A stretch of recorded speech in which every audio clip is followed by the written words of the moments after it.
நண்பர்கள் அனைவருக்கும் என்னுடைய அன்பான பணிவான வணக்கம். என் பெயர் ஜான். நான் ஒரு குடிநோயாளி. எல்லாம் வல்ல இறைவனோட அருளாலையும் தோழமையில இணைந்து செயல்படுவதால் நான் பெற்றுக்கொள்ளக்கூடிய அனுபவம், தெம்பு, நம்பிக்கை ஆகியவற்றாலும் இன்னைக்கு ஒரே ஒரு நாள் நான் குடிக்கல, தெளிவா, மன நிறைவா, அமைதியா வாழ என்னாலான எல்லா முயற்சிகளையும் செய்து கொண்டு இருக்கின்றேன். நண்பர் விமல்குமார் குறிப்பிட்டது போல கோயம்புத்தூர் ஒருங்கிணைப்பு மனசாட்சி தீர்மானத்தின் அடிப்படையில தினசரி இரவு 9:30 to 10:30 நடத்தக்கூடிய இந்த ஆன்லைன் மீட்டிங்ல 24 மணித்துளிகள் ஒரு நாள், 24 hours a day அப்படின்ற புத்தகத்தில இருந்து ஒவ்வொரு நாளும் ஒவ்வொரு பக்கமாக எடுத்து வாசிச்சு விளக்கம் பார்த்து கலந்தாய்வு செய்து இந்த கூட்டத்தை நடத்தி கொண்டு இருக்கின்றோம். ஸோ அதன் தொடர்ச்சியாக இன்றைக்கு நாம அடைஞ்சிருக்கிற பக்கம் செப்டம்பர் மாதம் 21ஆம் நாள். ஸோ இந்த செப்டம்பர் 21ஆம் நாளுக்கான சிந்தனையை முதல்ல வாசிச்சுட்டு அதற்கப்புறமாக அதற்கான விளக்கத்துக்கும் கலந்தாய்வுக்கும் கடந்து செல்வோம். செப்டம்பர் 21 சிந்தனையை வாசிப்பதற்கு நண்பர் விமல்குமார் அவர்களை அன்போட பணியோடு அழைக்கிறேன். Over to Vimal Kumar. செப்டம்பர் 21. நன்றி நன்றி நன்றி நன்றி நன்றி சார்.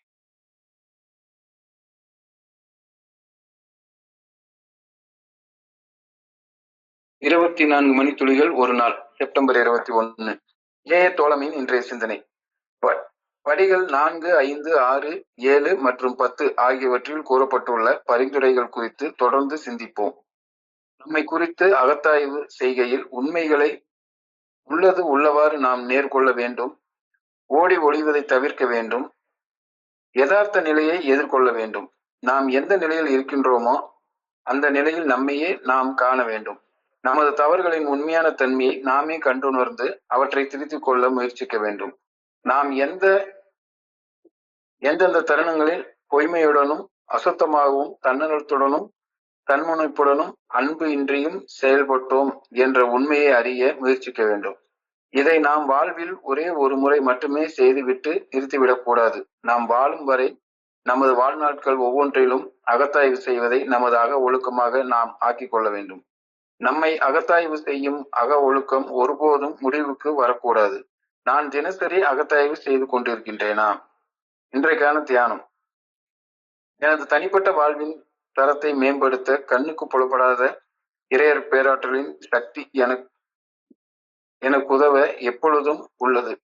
இறையர் பேராற்றலை என் புறக்கண்களால் நேரடியாக பார்க்கும் சக்தி எனக்கு இல்லை. புலன்களால் இறையர் பேராற்றலை நேரடியாக காண்பது அவ்வளவு எளிதானதல்ல.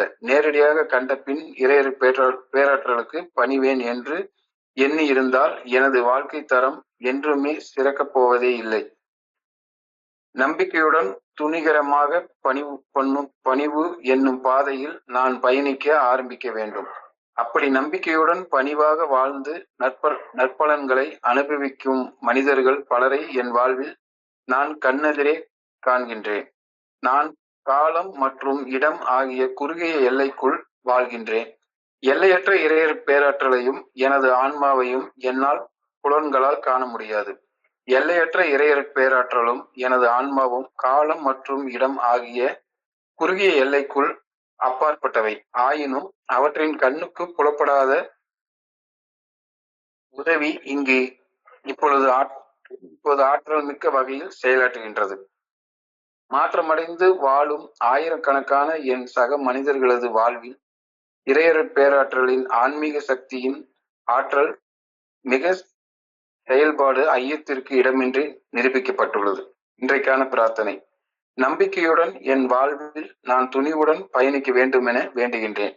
அறிவு உருவாக்கும் ஆணவத்தால் என் ஆன்மீக பார்வை தடைப்பட்டு விடக்கூடாது எனவும் வேண்டுகின்றேன். சார், நன்றி சார். நன்றி நன்றி நன்றி விமல்குமார். நன்றி விமல்குமார். நண்பர்கள் அனைவருக்கும் மீண்டும் ஒருமுறை என்னுடைய அன்பான பணிவான வணக்கங்களை தெரிவித்துக் கொள்றேன்.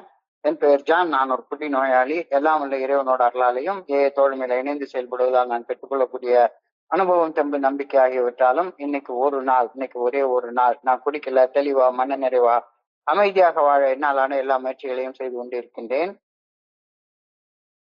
தோழமை பரிந்துரைக்கக்கூடிய 12 படிகள் அடங்கிய மீட்படையும் செயல் திட்டத்தின் 4, 5, 6, 7 மற்றும் 10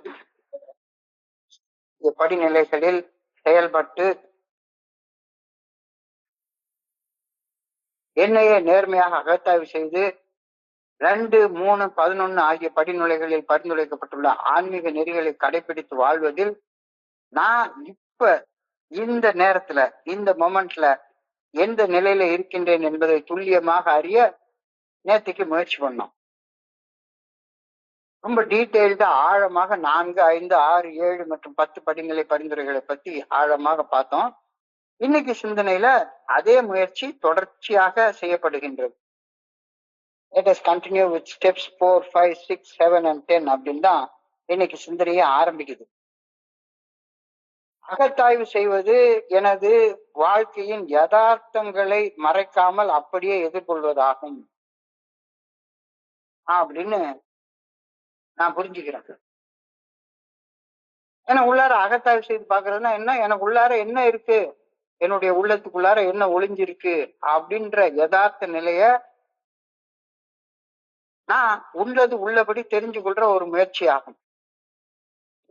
Personal inventory of ourselves, we have to face facts as they really are அப்படின்னு சொல்லியிருக்காங்க. எனது சிந்தனை, சொல், செயல் ஆகியவற்றில் உள்ள பழக்க வழக்கங்கள் மற்றும் என் சிந்தனை, சொல், செயல் ஆகியவற்றுக்கு பின்னால ஒளிந்திருக்கக்கூடிய உணர்வுகளை நேர்மையோடு ஆராய்வதுதான் அகத்தாய்வு அப்படின்னு நான் புரிஞ்சு கொள்றேன். இப்போ என்னுடைய தேர்வுகளுக்கு சாக்கு போக்கு சொல்லிட்டு நான் செய்து கொண்டிருக்கும் தவறுகளை நியாயப்படுத்துறதுக்காக நான் இந்த அகத்தாய்வு செய்யல, அல்லது நான் செய்யக்கூடிய தவறுகளுக்கு என்னுடைய அடிமட்ட தாழ்நிலைக்கு அடுத்தவங்க மேல பழி சுமத்துவதற்காக நான் இந்த அகத்தாய்வு செய்யல. யார் மேலடா பழியை தூக்கி போடலாம் அப்படின்றதுக்காக நான் இந்த அகத்தாய்வு செய்யல. எனது கடந்த கால மற்றும் நிகழ்காலத்துல நிகழ்ந்து கொண்டிருக்கிற தவறுகளையும் நான் யதார்த்தமாக உள்ளபடி அணுக வேண்டும். அதற்காகத்தான் நான் இந்த அகத்தாய்வு செய்யறேன். என்கிட்ட உள்ள நேர்மறை பண்புகளை பற்றி நான் ஆழமாக சிந்திக்க வேண்டும். இது ரொம்ப ஒரு கடினமான முயற்சி, ரொம்ப கடினமான முயற்சி. ஏன் இந்த அகத்தாய்வு செய்வது கடினமாக இருக்கிறது அப்படின்ற காரணத்தை நான் ஆராய்ந்து பார்த்தேன் அப்படின்னு சொன்னா, நான் என்னை பத்தி உள்ள உண்மைகளை உள்ளபடி தெரிஞ்சுக்கிட்டேன்னா அது என்னுடைய ஆணவத்தை, என்னுடைய அகங்காரத்தை, என்னுடைய கர்வத்தை, என்னுடைய தற்பெருமைய, என்னுடைய தன்னலத்தை, என்னுடைய தன்முனைப்பை உடைச்சு தூர எரிஞ்சிரும். அதை விடுறதுக்கு எனக்கு மனசு இல்லை, பயமும் வெட்க உணர்வும் என்னுடைய கடந்த காலத்துல இருந்து தப்பி ஓடுவதற்கு தூண்ட வைக்கும். அதனால அகத்தாய்வு செய்யறது எனக்கு, அதை செய்யறது நினைச்சாலே எதுக்கு என்னை போய் செஞ்சு பார்க்கணும், நான் நல்லா தானே இருக்கேன், எனக்கு இன்னமும் வீடு இருக்கு, மனைவி இருக்கு, பிள்ளைங்க இருக்காங்க, எல்லாம் இருக்காங்க, இப்பதான் குடிக்கலையே, அப்படி எதுக்கு நான் அகத்தாய்வு செய்து பார்க்கணும். கடந்த காலம் குறிச்ச அந்த குற்ற உணர்ச்சி, பயம், வெட்க உணர்வு, இது வேண்டாம், இது வேண்டாம் வேண்டாம் அப்படின்னு என்ன சொல்ல தூண்டும். யாராச்சும் இது சொன்னாங்கன்னா டினையல் இது டிசீஸ் ஆஃப் டினையல்ஸ் சொல்றாங்க. டினையல் என்பது எனக்கு வசதியான ஒரு பொய்ய நம்பிக்கிட்டு எங்கேயாச்சும் ஒரு கூட்டத்தோடைய ஒரு மூலையில போய் 100 பேருக்கு பின்னால ஏதாவது ஒரு இடத்துல ஒளிஞ்சுக்கிட்டு தனியாக இருக்க எனக்கு பயம், மறுப்பு. ஒரு பொய்ய நம்பி என்ன நானே ஏமாத்தி கொண்டு ஒரு மூலையில யாருக்கும் தெரியாம காலத்தை கழிச்சிட்டு போயிடலாண்டா அப்படின்னு தான் என்னுடைய சராசரி மனுஷ மனசு எனக்கு சொல்லுது. ஆனா உண்மைய உள்ளபடி எதிர்கொள்ளாம நான் என்னுடைய ஆன்மீக வளர்ச்சியில எந்த நிலையில இருக்கிறேன்றதை என்னால தெரிஞ்சு கொள்ளவே முடியாது. வியாபாரம் நஷ்டத்துல போயிட்டு இருக்கு. ஏன் வியாபாரம் நஷ்டத்துல போயிட்டு இருக்குன்ற காரணம் தெரியலன்னா வியாபாரம் பண்றதுல என்ன அர்த்தம் இருக்கு? ஸ்டாக் எடுக்கிறோம் 100 மூட்டை அரிசி வாங்கி ஸ்டாக்ல வச்சிருக்கிறோம், வெறுமனே 5 மூட்டை தான் வித்துருக்கு. 95 மூட்டை விற்காம அப்படியே அந்த 95 மூட்டையில ஒரு 20 மூட்டை நாத்தம் அடிக்க ஆரம்பிச்சிருச்சுது. இந்த நிலைமைய உள்ளபடி எடுக்கலன்னா நான் எப்படி வியாபாரம் பண்ண முடியும்? இப்போ உண்மைகளை எப்படி எதிர்கொள்வது? ஸோ நான் எடுக்கக்கூடிய இந்த அகத்தாய்வு உண்மையானதாகவும் தெளிவானதாகவும் ஆகுவதற்கு துல்லியமாக அதை எடுத்து பார்க்கணும். துல்லியமாக எடுத்து பார்க்கணும். ஒரு காகிதத்துல எழுதி பார்க்கணும். காகிதத்தில் எழுதி பார்க்கணும். குறைகளை காணும் போது மறுக்காமல் அதை ஒப்புக்கொள்ள வேண்டும். ஆமா, எனக்குள்ளார செல்பிஷ் மோட்டிவ் இருக்கு அப்படின்னு நான் உணர வர்ற நேரத்துல, ஆமா செல்பிஷ்காக தான் நான் செய்யறேன். உதாரணத்துக்கு இந்த மீட்டிங் வர்றேன், எதுக்காக இந்த மீட்டிங்க வந்து நான் 365 நாள் இதை செய்யலாம் அப்படின்னு நான் தேர்ந்தெடுத்திருக்கிறேன் அப்படின்னு சொல்லி பார்த்தா, இங்க இருக்கிற எல்லாரும் என்னைய பாராட்டுவாங்க, என்னமோ பயங்கரமா ஒரு சேவை செய்வாங்க அப்படின்னு நினைக்கிறதுக்காக நான் செய்யறேன்னா, இல்ல என்னுடைய சக மனிதர்களுக்கு பணி செய்வதன் மூலமாக என்னுடைய ஆன்மீக விழிப்புணர்வு நிலையுடைய தரத்தை உயர்த்தி கொள்வதற்காக நான் இதை செய்யறேன்னா, இது எனக்கு மட்டும்தானே தெரியும். அப்ப இத காகிதத்துல எழுதிப்பாரு. என்னுடைய குறைகளை காணும் போது மறுக்காமல் ஒப்புக்கொள்ளு. கடந்த கால பிரச்சனைகள்ல என் பங்கை மறுக்காமல் ஏற்றுக்கொண்டால் நான் என்னுடைய கடந்த கால பாதிப்புகள்ல இருந்து மீண்டு நல்ல நிலைக்கு வந்து வாழ்ந்து வளர முடியும். இந்த 4, 5, 6, 7, 10வது படிநிலைகள்ல செயல்படுவதால், அகத்தாய்வு செய்வதால் என்னுடைய தன்முனைப்பு மோசமாக காயப்படுவதால் அவ்வப்பொழுது நீண்ட கால அகத்தாய்வு செய்வதை நான் நிறுத்திட்டு போயிடுவேன். இந்த கூட்டத்துக்கு வந்தாலே போர் அடிக்குதப்பா, என்ன திரும்ப திரும்ப அரைச்சமாவே அரைச்சிட்டே இருக்காங்க, சொன்னதே திரும்பி திரும்பி சொல்லிட்டே இருக்கிறாங்க. சாதகத்துல சொன்னதே தான் திரும்பி திரும்பி சொல்லிட்டே இருக்க முடியும், வேற என்ன சொல்ல முடியும்? உனக்கு நீயே நேர்மையாக இரு, உனக்கு நீயே உண்மையாக இரு அப்படின்ற வார்த்தையை தானே திரும்பி திரும்பி சொல்லிட்டே இருக்க முடியும். இப்போ நான் தொடர்ச்சியாக அகத்தாய்வு செய்வதை நிறுத்திவிட்டால் மறுபடியும் தொடக்கத்துல ஆரம்பிச்ச இடத்துல இருந்தே திரும்பி ஆரம்பிக்க வேண்டிய வரும். ஏன்னா பழைய குட்டி கதவை திரும்பின்னு நான் திரும்பியும் என்னுடைய பழைய நிலைக்கே திரும்பி போயிடுவேன். அகத்தாய்வு செய்வதை நிறுத்திவிட்டால் என்னுடைய கடந்த காலத்தில் நான் உருவாக்கிய பிரச்சனைகளில் என் பங்கை அறிவது சாத்தியப்படாமலே போயிடும். ஏன் நான் வந்து பயங்கரமா சர்வீஸ் பண்ணிட்டு இருக்கேன், நான் எல்லாம் நல்லா தான் வாழ்ந்துட்டு இருக்கிறேன், எனக்கு கோபம் இல்லை, எனக்கு பயம் இல்லை, எனக்கு பொறாம இல்லை, எனக்கு சந்தேகம் இல்லை, எனக்கு காமம் இல்லை, எனக்கு பிரச்சனை ஒண்ணுமே இல்லை, என்னுடைய பிரச்சனைகளுக்கெல்லாம் வேற ஏதோ தான் காரணம், நான் காரணம் இல்லை அப்படின்னு நான் நினைக்க ஆரம்பிச்சிருவேன். இப்போ அகத்தாய்வு செய்வதை அப்ரப்டாக திடீர்னு நிறுத்திட்டா பொய்களை உண்மையாக நம்பி மறுத்து மறுத்து வாழ்ந்து என்னை நானே ஏமாற்றிக் கொள்ள ஆரம்பிப்பேன். We have to stop running away. We must face reality. We must see ourselves as we are. இது இன்னைக்கு சிந்தனையில கொடுக்கப்பட்டிருக்கிற வார்த்தைகள். ஏன்னா அடிக்கடி எனக்கு அந்த இன்னைக்கு ஒரு நண்பர் என்கிட்ட பேசினாரு, தொடர்ந்து என்கிட்ட ஒரு 3 மாசம் பேசிட்டு இருந்தாரு. அப்புறம் திடீர்னு அப்ரப்டா பேசுறது நின்று போச்சு. அவ்வளவுதான், ஓடி ஒளிஞ்சு அவர் இன்னொரு ஸ்பான்சர் எடுத்து இன்னொருத்தர் கேட்டா இன்னொருத்தர் இன்னொரு வழியை சொல்லுவாரு, இன்னொருத்தர் இன்னொரு வழியை சொல்லுவாரு. அகத்தாய்வு செய்யறதுல ரொம்ப ஆழமாக ஓவர் திங்கிங் பண்ணன்னா உன் மண்டை குழம்பி சூடாகி போயிடும், வேண்டாம் செய்யாத அப்படின்னு சொல்லி அவர் சொல்றாரு. நான் தொடர்ந்து அகத்தாய்வு செய்ய அப்படின்னு சொல்றேன், தொடர்ந்து அகத்தாய்வு செய்யறது உன்னுடைய அக ஒழுக்கமாக மாத்திக்கோன்னு சொல்றேன். ஒரு கன்ஃபியூஷன் வந்துருது. ஸோ அகத்தாய்வு செய்வதை அப்ரப்டாக நிறுத்திவிட்டால் பொய்களை உண்மையாக நம்பி மறுத்து மறுத்து வாழ்ந்து என்னை நானே ஏமாற்றிக் கொள்வேன். We have to stop running away. We must face reality. யதார்த்தத்தை நேருக்கு நேர் நம்ம சந்திக்க பயப்படக்கூடாது. We must see ourselves as we are. நான் எந்த நிலையில இருக்கிறேனோ அந்த நிலையிலே என்னைய பார்க்க கத்துக்கணும். ஸோ அகத்தாய்வு செய்வதை தவிர்த்து நிறுத்தி யதார்த்தமாக எதிர்கொள்வதற்கு என்னை தடுக்கக்கூடிய காரணங்கள் என்ன? கர்வம் தான், ஆணவம் தான், அகங்காரம் தான். இதெல்லாம் செய்ய வேண்டிய அவசியம் இல்லை அப்படின்னு எனக்குள்ளார ஒரு ஆசை சொல்லுது, ஒரு மனசு சொல்லுது. எது உன்னைய தடுக்குது அப்படின்னு அடையாளம் பார்த்துக்கோ. நிச்சயமா அகத்தாய்வு செய்வது, தொடர்ந்து தியானம் செய்வது, தொடர்ந்து பிரார்த்தனை செய்வது, தொடர்ந்து ஆன்மீக விழிப்புணர்வு நிலையில நிலைத்து வாழ்வது அசௌகரியமா தான் இருக்கும், அன்கம்ஃபர்டபுளாகத்தான் இருக்கும்.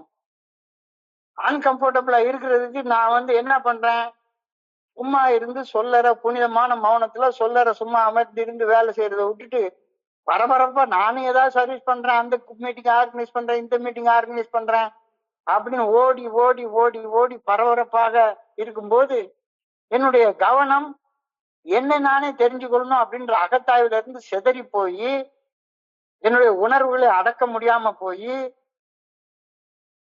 என்னையே நான் கையாள கொள்ள முடியாத நிலைக்கு கொண்டு வந்து என்னை விட்டுருது அப்படின்றத கூர்ந்து கவனிக்கிறேன். எல்லா குழுக்களும் செதஞ்சு போகுது. ஒருத்தர் ஒருத்தர் ஒருத்தர் ஒருத்தர் மாத்தி மாத்தி மாத்தி மாத்தி ஒருத்தர் இன்னொருத்தர் குத்தம் சொல்லிக்கிட்டு ஏன் அகத்தாய்வு செய்யறப்ப என்னுடைய வாழ்க்கையில உள்ள பிரச்சனைகளுக்கு நான் தான் காரணம் அப்படின்றத கண்டுபிடிக்க முடியாம என்னுடைய அசௌகரியமான நிலைமைக்கு இன்னொருத்தர காரணமாக பழி சுமத்துறதுக்காகவே நான் முயற்சி பண்ணிட்டே உட்கார்ந்துருக்கேன். Acceptance is 0%. முழுமையான ஏற்பு மனப்பான்மையை நான் பயிற்சி செய்ய வேண்டும். அகத்தாய்வு செய்யும் போது அறியப்படும் யதார்த்தமான உண்மைகளை எதிர்க்காமலும் திரித்து கூறாமலும் உள்ளது உள்ளபடியே நான் ஏற்றுக்கொள்ள வேண்டும். இது எல்லாமே என் சம்பந்தப்பட்டது. உபன்யாசம் கேட்டு நான் நல்லா அடைஞ்சிருவேன் அப்படின்னு சொன்னா, நான் குடிச்சிட்டு இருந்த காலகட்டத்தில் திருமுருக கிருபானந்த வாரியாருடைய உபன்யாசத்தை கேட்கிறப்ப நான் நல்ல பையனா ஆயிருக்கணும். திருமுருக கிருபானந்த வாரியார் இன்னும் எவ்வளவோ பெரிய பெரிய பெரிய பெரிய மகான்களுடைய உபன்யாசங்களை கேட்டபோதே என்னால மாற முடியாத நான் ஏஏ மீட்டிங்ல வெறுமனே சும்மா ஒரு 12 வழிமுறைகள் அடங்கிய பயிற்சி பற்றிய கேட்ட மாற போறேன். அகத்தாய்வு செய்யறத விட்டுட்ட அப்படின்னு சொன்னா உன்னுடைய ஆன்மீக பாதையில நீ எந்த இடத்துல இருக்கன்றதை கண்டுபிடிக்க முடியாது.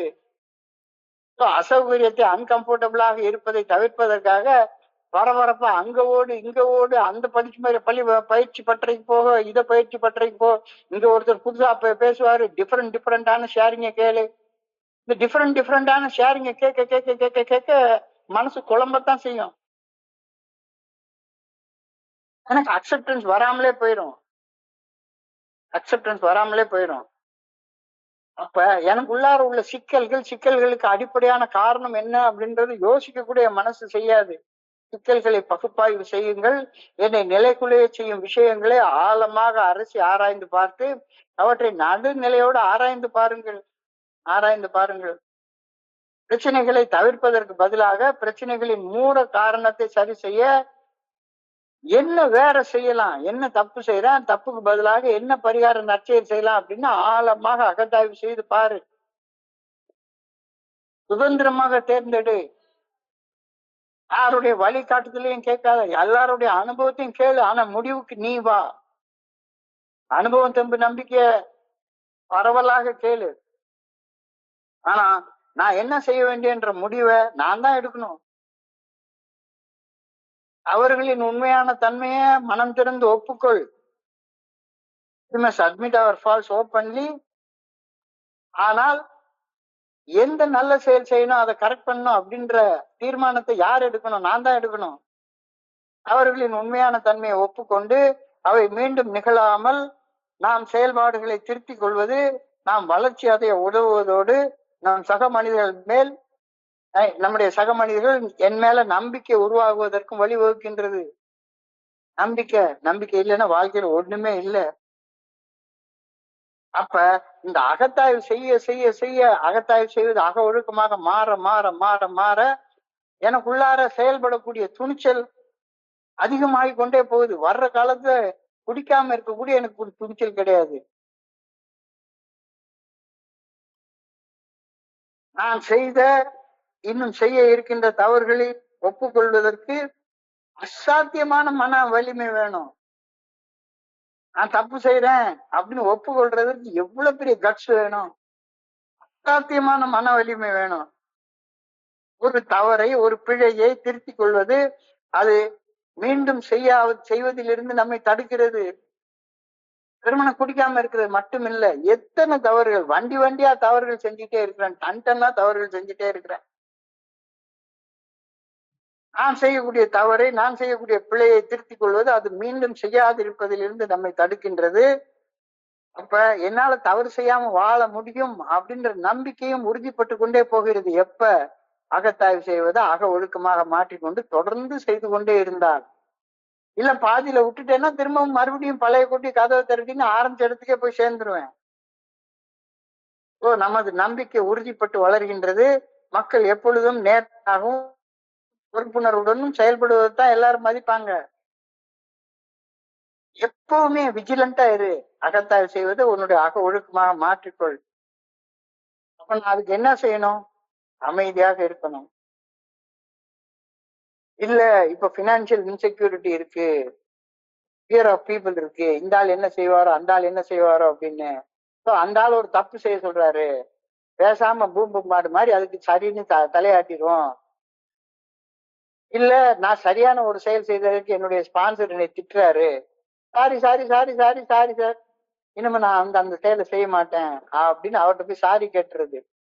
சாரி கேட்டுட்டா வாழ்க்கையில பிரச்சனையே வராதுன்னு யாரோ ஒரு 4 முட்டாள்தனமான ஆலோசனைகளை நிறைய பேர் சொல்லிட்டு அலையிறாங்க. சாரி சொல்வது தற்காப்பு நிலைக்கு திருப்பி செல்லவோ அல்லது சாக்கு போக்கு சொல்லவோ. சாரிங்கிறது சாக்கு போக்கு தானே. தப்பான செயல் ஒருத்தர் செய்ய சொன்னாரு அப்படின்னு சொன்னா அதுக்கு ஏன் நான் சரின்னு சொல்லணும்? அல்லது சரியான செயல் செஞ்சதுக்காக எதுக்கு சாரி சொல்லணும்? தப்பான செயல் செஞ்சா மனம் மன்னிப்பு கேட்டு மனதில் வெறுப்பும் மன கசப்பும் இல்லாமல் செய்து விடுங்கள். அது எப்ப தப்பான செயல் செஞ்சா என்னால முடிஞ்ச மட்டும் பிரச்சனைகளை சரி செய்யணும், என்னால முடிஞ்ச மட்டும் முன்னேறி செல்லணும், அடுத்த முறை சிறப்பாக செயல்பட தவறு செய்த அனுபவத்தை பயன்படுத்திக் கொள்ளுங்கள். இதெல்லாம் எப்ப கிடைக்கும் எனக்கு? 4, 5, 6, 7 மற்றும் 10வது படிநிலைகள்ல அகத்தாய்வு செய்வதை தொடர்ந்து என்னுடைய அக ஒழுக்கமாக மாற்றிக் கொள்ளும் போது மட்டும்தானே கிடைக்கும். செய்த தவறுகள் குறிச்ச குற்ற உணர்வு, செய்த தவறுகள் குறிச்ச அச்சம், பயம், செய்த தவறுகள் குறிச்ச ரிமோர்ஸ், வருத்தம் என்னில் இருப்பதை ஒப்புக்கொண்டு சரி செய்ய முயற்சிப்பது, செய்ய இருக்கும் தவறுகள் தவிர்க்கப்படுவதற்கான நிலைக்கு என்னை உயர்த்தி சென்று குற்ற உணர்ச்சியும் பயமும் வருத்தமும் மனதில் உருவாகாத ஒரு நிலைக்கு என்னை கொண்டு வந்து சேர்க்கும், என்னை உயர்த்தும். பொய்மை, அசுத்தமான சிந்தனைகள், தன்முனைப்புடனான நாட்டங்கள், அன்பற்ற சிந்தனைகள் உருவாகுவதை உடனுக்குடன் அறிய அகத்தாய்வு செய்வது மிக மிக அவசியம். இல்லாட்டி போனா எனக்கு அது தெரியவே தெரியாது. எனக்கு நானே உண்மையாக இருக்கிறேனா இல்லையா அப்படிங்கறது அகத்தாய்வு செய்யாம எப்படி கண்டுபிடிக்க முடியும்? யாரோ சொல்றதெல்லாம் கேட்டுட்டு அவங்க சொல்றதெல்லாம் சடங்கு சம்பிரதாயம் மாதிரி அப்படியே கும்பு மாடு மாதிரி தலையாட்டிட்டே ஃபாலோ பண்ணிட்டு இருந்தேன்னா அது பொய்யான வழியில போறதுக்கு ஆயிரும். யோசிச்சு பாரு, அகத்தாய்வு செய்து பாரு. உனக்குள்ளார அசுத்தமான சிந்தனைகள் இருக்கு. ஒரு நண்பர் சொல்றாரு, குடிக்காம மட்டும் இரு, இத்தனை குத்தியா வேணாலும் வச்சுக்கோ, ஆனா குடிக்காம மட்டும் இரு அப்படின்னு சொல்றாரு. இது அசுத்தமான சிந்தனையை எனக்குள்ளார வளர்த்து விடுது. உடனே அவர் சொல்ற வழியில போறது, அவரை ஸ்பான்சரா எடுத்துக்கிட்டு அவர்கிட்ட ஏதாவது 4 நம்பர் கிடைக்குதா, அல்லது ஏதாச்சும் குறுக்கு வழியில பணம் சம்பாதிக்கிறதுக்கு ஏதாச்சும் ஒரு வழி சொல்றாரா? அசுத்தமான சிந்தனைகள் உருவாகிறது. தன்முனைப்புடனான செயல் நாட்டங்கள். அடுத்தவன் எக்கேடு கெட்டு போனா என்ன, எனக்கு லாபம் கிடைச்சா போதும் அப்படின்ற அன்பற்ற சிந்தனைகள் உருவாகுவதை உடனுக்குடன் அறிவதற்கு அகத்தாய்வு மிக மிக அவசியமாக தேவைப்படுகிறது அப்படின்னு இன்னைக்கு ஒரு கருத்து சொல்கிறது. We must try to see where we have been dishonestly, impurely, selfishly, unlovingly behaving. இதை தனியா தெரிஞ்சுக்கணும். அகத்தாய்வு ஒரு தடவை மட்டும் செஞ்சுட்டு விட்டுட்டு போற பயிற்சி இல்ல. அவ்வளவுதான், செஞ்சு முடிச்சுட்டா முடிஞ்சு போச்சு. அகத்தாய்வு செய்யறது இனிமே செய்யவே தேவையில்ல. அகத்தாய்வு ஒரு தடவை செஞ்சுட்டு விட்டுட்டு போற பயிற்சி அல்ல. அகத்தாய்வு அக ஒழுக்கமாக மாறி அன்றாடம் நாம் செய்ய வேண்டிய ஒரு சாதகம். சாதகமான விளைவுகள் உருவாகும் வரை செய்ய வேண்டிய பயிற்சியை தான் சாதகம்னு சொல்றோம். நம்ம சாதகம் என்றால் சாதகமான விளைவுகள் உருவாகும் வரை ஒரு பயிற்சியை திரும்ப திரும்ப திரும்ப திரும்ப செய்து கொண்டிருப்பதுதான். அகத்தாய்வு ஒரு தடவை செஞ்சுட்டு விட்டுட்டு போற பயிற்சி அல்ல. அகத்தாய்வு அக ஒழுக்கமாக மாற அன்றாடம் நாம் செய்ய வேண்டிய ஒரு சாதகம். வாழ்நாள் முடியும் வரை அகத்தாய்வு செய்வது அக ஒழுக்கமாக மாற வேண்டும்.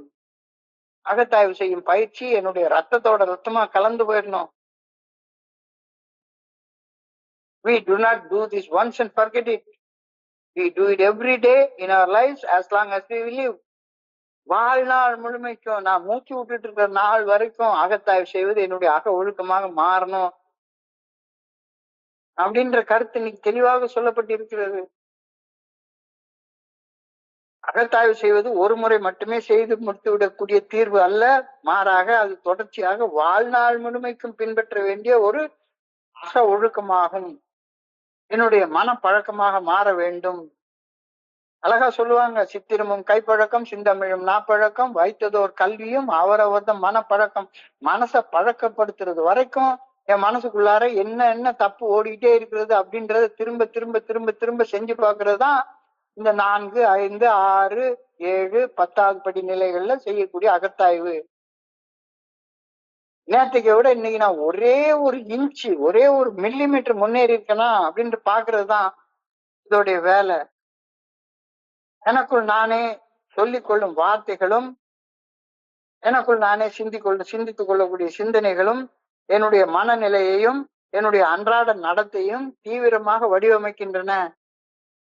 அப்ப என்னுடைய நடத்தையை வடிவமைக்கிறது என் மனசுக்குள்ளார ஓடக்கூடிய சிந்தனைகள், எனக்கு நானே எண்ணிக்கொள்ளக்கூடிய எண்ணங்கள். இந்த எண்ணங்களை சரியாக வடிவமைக்காமல் என்னுடைய பேச்சையும் என்னுடைய செயலையும் சரிப்படுத்த நேர்படுத்த நெறிப்படுத்த என்னால முடியவே முடியாது. எனக்குள்ளார இப்ப என்ன நான் உணர்ந்து கொண்டிருக்கிறேன் அப்படின்றது குறிச்ச விழிப்புணர்வு இல்லைன்னா நான் பாட்டுக்கு தாழ்ந்தோன்றித்தனமா நினைச்சதெல்லாம் செஞ்சுக்கிட்டே இருப்பேன். உணர்வுகளில் விழிப்புணர்வு, எமோஷனல் அவேர்னஸ் அப்படின்னு ஒரு வார்த்தையை சொல்றாங்க. என்னுடைய உணர்வுகள் எவ்விதமான தீர்ப்புமின்றி உற்று நோக்க சிறிது நேரம் ஒதுக்குவது மன அழுத்தத்தை சமாளிக்கவும் உண்மையான மன உறுதியை வளர்த்து கொள்ளவும் எனக்கு உதவுகின்றது. ஒரு நாளும் ஒரு குறிப்பிட்ட நேரத்துல உட்கார்ந்து யோசிச்சு பாரு, என் மனசுக்குள்ளார என்னென்ன மாதிரி ஓடுது அப்படின்னு, என்னென்ன சிந்தனைகள் ஓடுது, என்னுடைய செயல்களுக்கு பின்னால என்னென்ன செயல் நோக்கங்கள் இருக்குது அப்படின்னு யோசிச்சு பார்க்க கத்துக்கோ அப்படின்னு சொல்லி இன்னைக்கு சொல்றாங்க. தனிப்பட்ட வளர்ச்சி, என் சக மனிதர்கள் மத்தியில் என்னை ஒரு பயங்கரமான ஆளு அப்படின்ட்டு நிரூபிக்கிறதுக்காக நான் முயற்சி பண்றதுல இருந்து கவனத்தை செலுத்தி எனது உண்மையான அக மேம்பாட்டின் மேல கவனம் செலுத்துறது தான் இந்த அகத்தாய்வு செய்யறதோடைய ஒரே ஒரு நோக்கம். இங்க எல்லாத்தையும் விட நிச்சயமா ஒரு வருஷமா கிட்டத்தட்ட இன்னைக்கு செப்டம்பர் மாசம் 9 மாசம் முடிஞ்சிருச்சு. 9 மாசத்துல இன்னைக்கு 21வது நாள் வந்துட்டோம். தொடர்ச்சியாக நான் இதை செஞ்சுட்டு இருக்கிறேன். இங்க இருக்கிற எல்லாத்தையும் விட நான் இந்த 24 ஹவர்ஸ் டே புக்கை இன்னும் கொஞ்சம் ஆழமாக படிச்சிருக்கேன் அப்படின்ற ஒரு கர்வம், ஒரு அமமதை எனக்குள்ளார உருவாகிறது தவிர்க்க முடியாததுதான். ஆனாலும் எனக்குள்ளார கர்வத்தை வளர்த்து கொள்றதுக்காகவா நான் இந்த பயிற்சியை செய்யறேன்? அப்படி செய்யறதாக இருந்தா எனக்கு என்ன பிரயோஜனம்? அதனால அகத்தாய்வு செய்து பாக்குறப்ப எந்த நோக்கத்திற்காக இதை செய்யறேன் அப்படின்றது எனக்கு தெளிவாக தெரியணும். என்னை பற்றி அமைதியாக ஆழமாக சிந்திக்க ஒவ்வொரு நாளும் அமைதியான ஒரு தருணத்தை எனக்காக உருவாக்கி கொள்ள வேண்டும். எனக்கு நானே நேர்மையோடு இருக்க வேண்டும். இதெல்லாம் இருக்கேனா? am I taking a daily inventory of myself? இதெல்லாம் நான் பண்ணி பார்த்துட்டு இருக்கிறேன்னா, இல்லை ஏதோ வர்றேன் பொழுத போகிறேன் அப்படின்னு வாழ்ந்து கொண்டிருக்கிறேனா? am I taking a daily inventory of myself? நான் தினசரி அகத்தாய்வு செய்து வருகின்றேனா? இல்ல இல்ல இல்ல இல்ல அதெல்லாம் நான் செய்யல. சும்மா மீட்டிங் வரும், உட்கார்ந்து இருப்பேன், காது கொடுத்து கேட்பேன், என் மனசுல தோன்றத பேசுவேன், அவ்வளவுதான், போயிட்டே இருப்பேன். பெருசா இன்னும் அகத்தாய்வு செய்யறதுன்னா என்னன்னு எனக்கு தெரியவே இல்லை அப்படின்னு சொன்னேன்னா தியானத்துக்கு கடந்துக்கோ. இன்னைக்கு சிந்தனை அதை அழகா சொல்லிருச்சு. அகத்தாய்வு செய்வது உன்னுடைய அக ஒழுக்கமாக மாறுற வரைக்கும் இந்த அகத்தாய்வை செய்து கொண்டே இருக்க வேண்டும். ஒரு தடவை செஞ்சுட்டு விட்டுட்டு போற முயற்சி கிடையாது இது. அப்ப அகத்தாய்வு செய்வது என்னுடைய அக ஒழுக்கமாக மாறவில்லை என்றால் தியானத்துக்கு கடந்து போகும். என்னுடைய தனிப்பட்ட வாழ்க்கையை மேம்படுத்துவது யாரு? என்னுடைய அறிவா? என்னுடைய அறிவை வச்சா இதெல்லாம் நான் செய்யறேன்? என்னுடைய அறிவை வச்சு நான் செய்யவே இல்லை. என்னுடைய தனிப்பட்ட வாழ்க்கையை மேம்படுத்துவது கண்ணுக்கு புலப்படாத ஆன்மீக உதவியை சார்ந்து உள்ளது. ஏனெனில் மனிதர்கள் புறவயமான பார்வையை காட்டிலும் நம்பிக்கையின் மூலமாகவே வளர படைக்கப்பட்டவர்கள். மனுஷனை நம்பினா ஒண்ணுமே செய்ய முடியாது. அது எத்தனை பெரிய ஸ்பான்சராக இருந்தாலும் சரிதான், எத்தனை பெரிய ஸ்பான்சராக இருந்தாலும் சரிதான். எந்தவித மனித சக்தியும் நான் பட்டுக்கிட்டு இருக்கிற குடிநோயின் பாதிப்புகள் இருந்து மீட்டு எடுக்க முடியாது. மனித சக்தி 10 பைசா பிரயோஜனப்படாது, 10 பைசா பிரயோஜனப்படாது. மனிதர்கள் புறவயமான பார்வையை காட்டிலும் நம்பிக்கையின் மூலமாகவே வளர்க்கப்படுகிறார்கள், வளர்க்க படைக்கப்பட்டுள்ளார்கள். அவர்களுடைய டிசைனே அப்படித்தான். பார்வையை விட நம்பிக்கை மேலானது. என்னால பார்த்தா தான் நம்பு அப்படின்னா நீ ஒரு நாள் வளர போறதே கிடையாது. பார்வையை விட நம்பிக்கை மேலானது. அமைதியான வளர்ச்சி நம்பிக்கையின் பலனால கிடைக்கக்கூடியது. மண்ணுக்கு அடியில புதைக்கப்படுற ஒரு விதை வளர்வதை போலவே உண்மையான தனிப்பட்ட மாற்றம் உள்ளுக்குள் அமைதியாக கண்ணுக்கு புலப்படாம அமைதியாக நிகழ்ந்து கொண்டிருக்கிறது. இன்னைக்கு எனக்கு 70 வயசு ஆகுது அப்படின்னா இந்த 70 வயசுல எனக்குள்ளார ஆழமாக பூமிக்கு அடியில வேரூன்றி போயிருக்கிற வேர் கண்ணுக்கு தெரியவே தெரியாது. நம்பிக்கையின் மூலமாக மட்டும்தான் அமைதியான வளர்ச்சி நிகழ்கின்றது. மண்ணுக்கு அடியில் ஒரு விதை வளர்வதை போலவே உண்மையான தனிப்பட்ட மாற்றம் ஒரு ஆழமான ஆணி வேர் போல உள்ளுக்குள்ளார அமைதியாக நிகழ்கின்றது. எனது அன்றாட பிரச்சனைகளை கடந்து பார்ப்பது நீடித்த மன அமைதியை கண்டடைய உதவுகின்றது. நீடித்த மன அமைதியில நிலையான கவனத்தை நான் செலுத்துறேன்னா இல்லையாங்கிறது அகத்தாய்வுல மட்டும்தான் எனக்கு தெரியும். நான் பலகீனமாகவோ அல்லது தேக்க நிலையிலேயோ இருக்கிறத உணரும் போது அமைதியா கண்ணை மூடி உட்காரு. உனக்குள்ளார இருந்த ஒரு சக்தி தானாக ஊற்றெடுத்து உனக்கு கிடைக்கும், உள் வலிமை உனக்கு கிடைக்கும். நான் கவனிப்பதற்கு முன்னாலேயே மனசாட்சி நல்ல ஒழுங்கான வழிகாட்டுதல் எனக்கு தீர்வுகளை வரிசைப்படுத்தி வச்சிருக்கும். மனசு சொல்லக்கூடிய ஆசைகளை பின்பற்றி வாழவே வாழாத மனசாட்சியின் மூலம் வழிபடுத்தப்படும் நல்ல ஒழுங்கான வழிகாட்டுதலை நீ பார்த்தேன்னா நீ என்ன செய்யணும்ன்றத லிஸ்ட் போட்டு உனக்கு ஒவ்வொரு நாளும் உன்னுடைய மனசாட்சி உனக்கு காட்டிக்கிட்டே இருக்கும். அது மறைமுகமான வழிகாட்டுதல். அந்த வழிகாட்டுதல் அகத்தாய்வின் மூலமாக மட்டும்தான் உனக்கு கிடைக்கும். மறுபடியும் இந்த வார்த்தை வராத நாளே கிடையாது. புனிதமான ஒரு இடத்தில் புனிதமான மௌனத்தில் சொல்லற சும்மா அமர்ந்திருப்பது எனது சிந்தனைகளை சீரமைக்கவும் இதயத்தை ஆற்றுப்படுத்தவும் எனக்கு உதவுகின்றது. எவ்வளவு டென்ஸா இருக்கிறனாலும் பரவாயில்ல, எனக்கு கேன்சர் வந்துருச்சு அப்படின்னு டாக்டர் ரிப்போர்ட் சொன்னாலும் பரவாயில்ல, நீங்க கேன்சரோடைய 25 வருஷம் வாழ்ந்த மனிதர்களை என்னால சுட்டி காட்ட முடியும். ஒரு நண்பர்லாம் அவருக்கு எய்ட்ஸ் வந்துருச்சு தப்பா நடந்து. இந்த காலகட்டத்துல எய்ட்ஸ்ங்கிற நோயோட 25-30 வருஷங்கள் சர்வசாதாரணமாக வாழலாம். டெர்மினல் இல்னஸ்னு ஒண்ணுமே கிடையாது. அப்ப எவ்வளவு மன கலக்கமான நேரங்கள்லயும் புனிதமான இடத்துல புனிதமான மௌனத்துல சும்மா அமர்ந்திருந்து சிந்தனைகளை சீரமைக்கவும் இதயத்தை ஆற்றுப்படுத்தவும் வச்சுக்கோ. ஒரு நண்பர் வந்தாரு, ஒரு ரொம்ப பெரிய மூத்த நண்பர். ஏகப்பட்ட குழுக்கள் ஆரம்பிக்கிறதுக்கு அவர் காரணமாக இருந்தவர் தான். நிறைய சிகரெட் குடிப்பாரு. குழுக்கள் ஆரம்பிக்கிற கவனத்தை சிகரெட் குடிக்கிறது நிறுத்துறதுல ஆரம்பிச்சிருந்தாருன்னா இன்னும் நல்லா இருந்திருக்கும். 20 வருஷம் சோபர் ஆகிற நேரத்துல கேன்சர்னு டயக்னைஸ் பண்ணிட்டாங்க. என் ரூமுக்கு வந்து அந்த லிஸ்ட காட்டினாரு. சார் சரி இப்பவும் ஒன்றும் பிரச்சனை இல்லை, சிகரெட் குடிக்கிறத தூர போட்டுட்டு டாக்டர் என்ன சொல்றாரோ அதை கேளுங்க அப்படின்னு சொன்னா இல்ல இல்ல இல்ல இல்ல வந்துருச்சு, நான் ஒரே ஒரு சிகரெட் மட்டும் கடைசியா குடிச்சுக்கிறேன் அப்படின்னு கேன்சர்னு கையில பேப்பரை வச்சிருக்கிறாரு. எடுத்து சிகரெட் எடுத்து வாயில வச்சு ஊதுறாரு. புனிதமான இடத்தில் புனிதமான மௌனத்தில் சொல்லற சும்மா அமர்ந்திருந்தால் சிந்தனைகளை சீரமைக்கவும் இதயத்தை ஆற்றுப்படுத்தவும் உனக்கு ஆற்றல் தானாக கிடைக்கும். In improving personal life, we have unseen help. We are not created so that we could see God. கடவுளுடைய பிரசன்னத்தை அப்படியே இந்த படங்கள்ல எல்லாம் காட்டுற மாதிரி ஏதாச்சும் ஒரு படத்துல ஜீசஸ் கிரைஸ்ட் கையை காட்டி அப்படியே ஆசீர்வாதம் பண்ற மாதிரி எல்லாம் நேர்ல வந்து நிக்க போறதே கிடையாது. பர்சனலா புற கண்களால கடவுளை யாருமே பார்க்க முடியாது.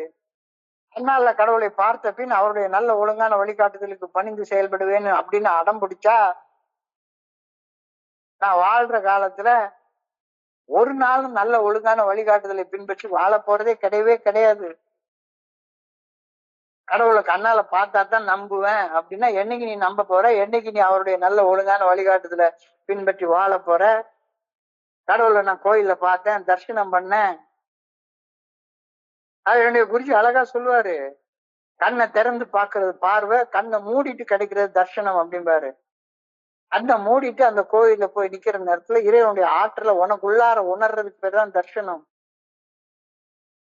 கண்ணால கடவுளை பார்த்த பின் அவருடைய நல்ல ஒழுங்கான வழிகாட்டுதலுக்கு பணிந்து செயல்படுவேன் அப்படின்னு நான் அடம் பிடிச்சேன்னா, நான் வாழ்ற காலத்துல நல்லா வாழ்ற வழிகாட்டுதலை பின்பற்றி வாழ போறதே இல்ல.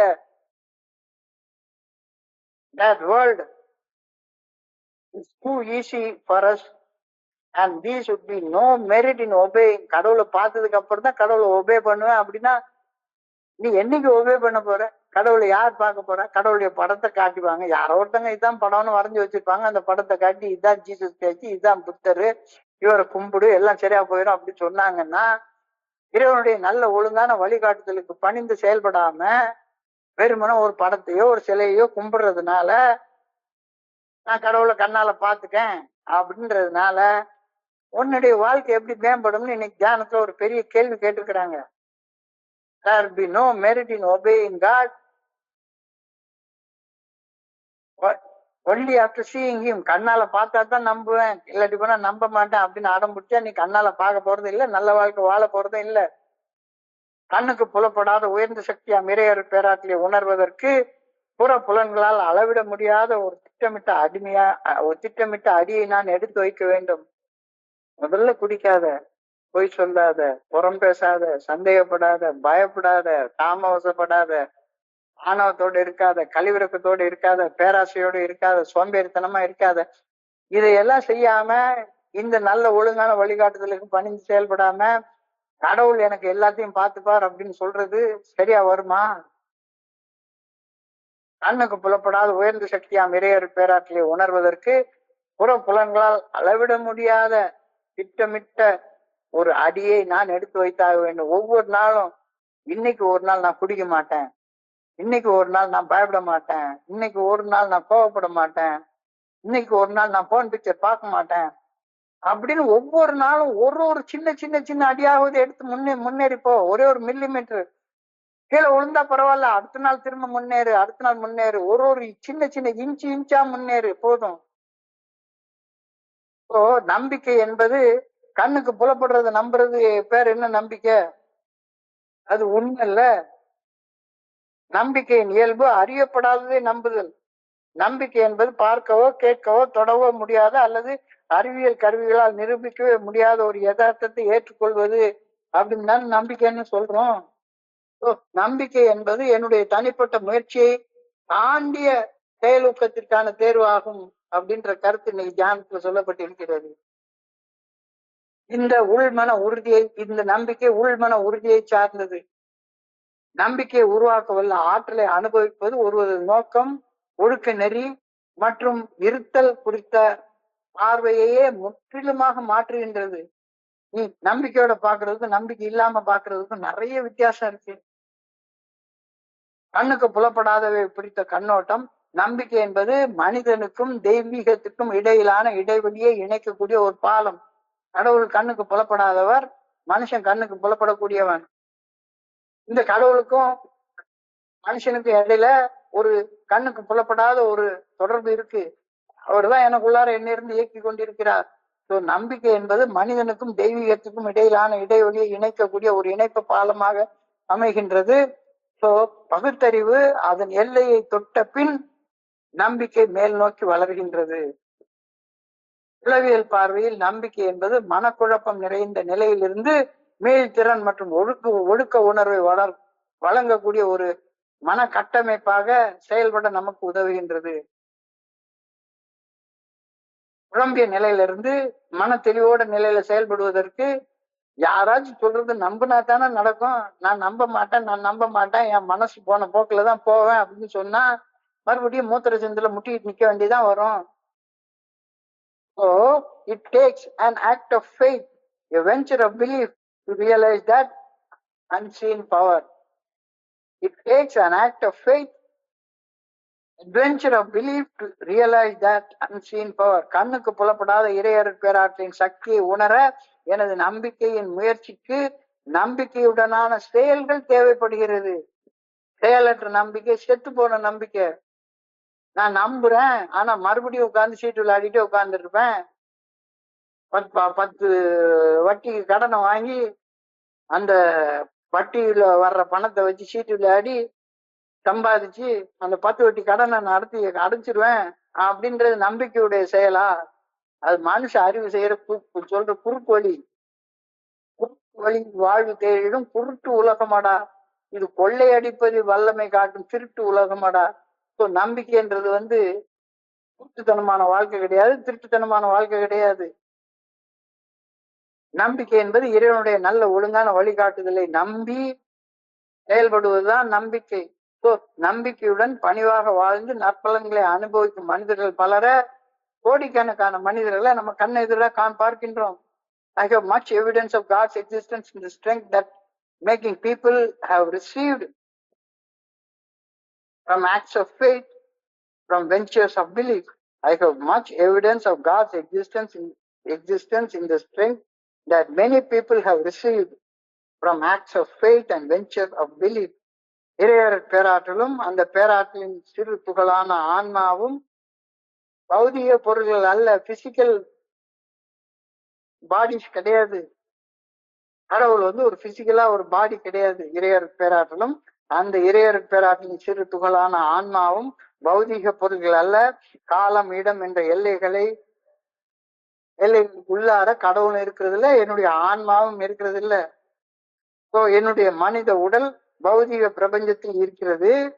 நான் என்னுடைய வாழ்க்கையை இடத்திலையும் காலத்திலையும் தான் வாழ்ந்து கொண்டிருக்கின்றேன். அதை வச்சுதான் அளவிடுகின்றேன். ஸோ எனது பௌதிக கண்கள் பௌதிக பொருட்களை மட்டும்தான் பார்க்க முடியும். பௌதிக பொருளாக இல்லாத கடவுளையும் ஆன்மாவையும் என்னால பார்க்க முடியவே முடியாது. We live in the spiritual realm. ஆன்மீக மண்டலத்துல நாம வாழ்கின்றோம். இறையர் பேராற்றலும் ஆன்மாவும் பௌதிகமற்ற தன்மையை சார்ந்தவை. பிசிக்கல் பாடிஸ் எல்லாம் கிடையாது. Both are not made up of matter. பொருளால் ஆனது கிடையாது.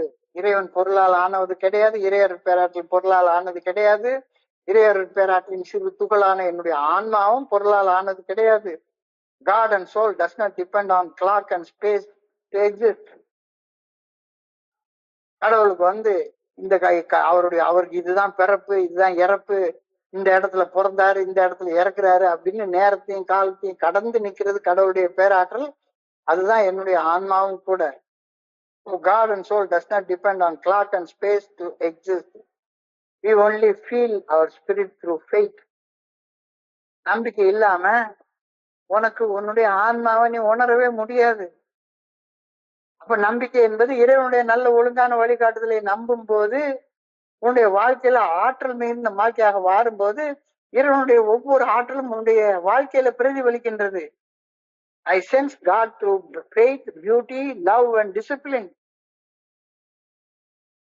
நம்பிக்கையாலும் வாழ்க்கையுடைய அபரிமிதமான ஆற்றலாலும் அழகாலும் ஒழுக்கம் நிறைந்த வாழ்க்கையாலும் நான் இறையர் பேராற்றலை உணர்கின்றேன்.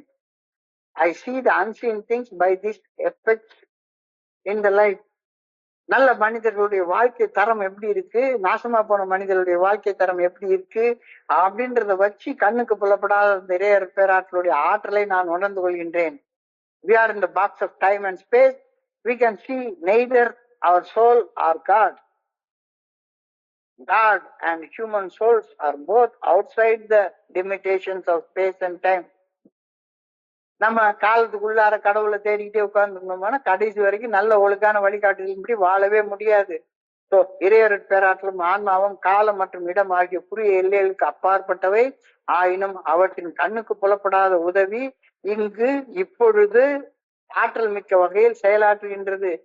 நம்ம வாழ்க்கையில இல்ல, ஒவ்வொரு ஒரு ஒரு ஒரு ஒரு வாழ்க்கையிலையும் unseen help is effective here and now.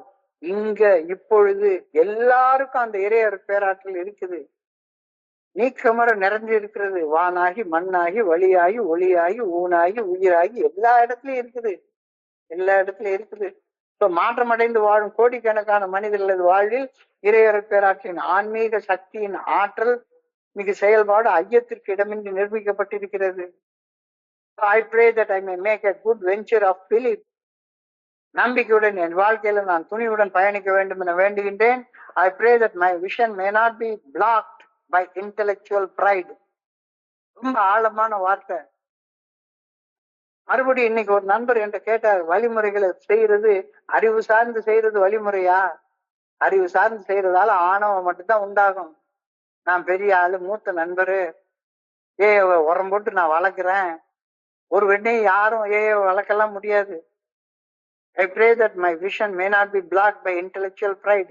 அறிவு உருவாக்கும் ஆணவத்தால் என்னுடைய ஆன்மீக பார்வை தடைப்பட்டு கூட விடக்கூடாது என வேண்டுகின்றேன். இந்த பிரேயர்லாம் என்னைக்கு கிடைக்கும் எனக்கு? ஸோ இன்றைய சிந்தனையை சுருக்கமாக பார்ப்போம்.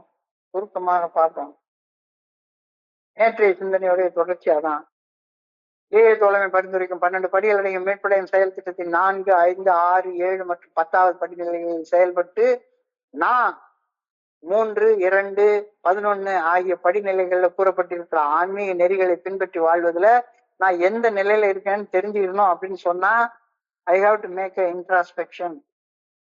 அகத்தாய்வு செய்வது அவசியப்படுகின்றது. அகத்தாய்வு செய்வது என்னுடைய வாழ்க்கையின் யதார்த்தங்களை மறைக்காமல் அப்படியே ஏற்றுக்கொள்வதாகும். என்னுடைய சிந்தனை, சொல், செயல் ஆகியவற்றில் உள்ள பழக்க வழக்கங்களை மற்றும் ஒளிந்திருக்கும் உணர்வுகளை நேர்மையுடன் ஆராய்வது அகத்தாய்வு ஆகும்.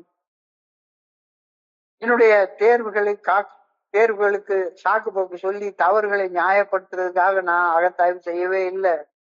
என்னுடைய கடந்த கால நிகழ்கால தவறுகளை யதார்த்தமாக அணுகிறதுக்காக, திருத்திக் கொள்வதற்காக, வாழ்க்கையை மறுசீரமைப்பு செய்து கொள்வதற்காக நான் அகத்தாய்வு செய்கின்றேன். என்கிட்ட உள்ள குறைகளை, நிறைகளை, நேர்மறை பண்புகளை உள்ளபடி எடுக்கணும். தப்பா போய் கணக்கு எழுதி வச்சா ஒண்ணுத்துக்கு வேலைக்கு ஆகாது. ஏன் அகத்தாய்வு செய்வது கஷ்டமாக இருக்கிறது? அகத்தாய்வு செய்து அதுல கண்டுபிடிக்கக்கூடிய உண்மை என்னுடைய ஆணவத்தை, என்னுடைய அகங்காரத்தை, என்னுடைய கர்வத்தை, என்னுடைய தற்பெருமைய, என்னுடைய தன்னலத்தை, தன்முனைப்பை சுக்குநூற உடைச்சு எரியுது. பிறகு அது எப்படி ஈஸியா இருக்கும்?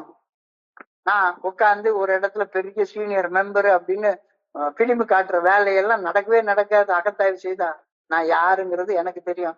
ஒரு படத்துல கவுண்டமணி சொல்லுவான் செந்தில பார்த்து, டேய் நீ யாரு, எப்பேற்பட்டவன், ஒவ்வொரு சூழ்நிலைக்கும் தகுந்த மாதிரி டிசைனா முழிப்ப, நல்லா தெரியும்டா. 42 வருஷம் சோபர் மெம்பர்னு சொல்லிப்பாங்க. அத்தனை வருஷம் சோபர்னு